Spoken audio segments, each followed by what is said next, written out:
नमस्कार मित्रांनो, आजच्या भागात खूप मोठा इमोशनल आणि सस्पेन्सफुल ट्विस्ट पाहायला मिळतो.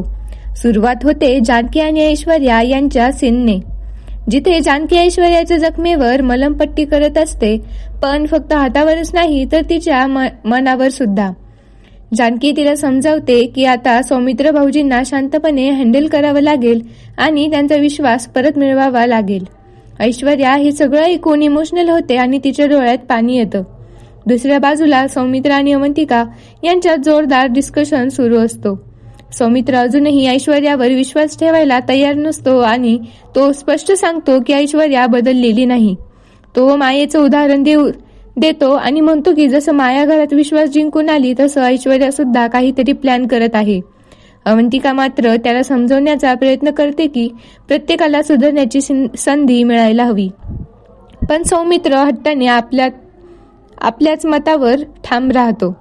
पण एक मोठा ट्विस्ट येतो. सौमित्र अवंतिकाला सांगतो की तिच्या पोटात त्याचं बाळ आहे, त्यामुळे तो कोणताही रिस्क घ्यायला तयार नाही. ही गोष्ट तो लपवून ठेवू इच्छितो आणि ऐश्वर्यावर विश्वास ठेवायला नकार देतो. यानंतर सीन शिफ्ट होतो जेलमध्ये, जिथे माया आपल्या सुनावणीबद्दल ऐकते. इन्स्पेक्टर तिला सांगतो की तिची सुटका होणं कठीण आहे, पण माया आत्मविश्वासाने हसते. ती ठरवते की ती एक असा वकील आणणार जी सगळं गेम बनवून टाकेल.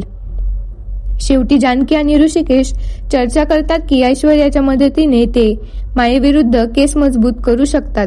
जानकी पॉझिटिव्ह राहते आणि म्हणते की सगळं ठीक होईल, पण मोठा प्रश्न असा आहे की सौमित्रचा हट्ट तुटेल का आणि माया कोणता मोठा डाव खेळणार.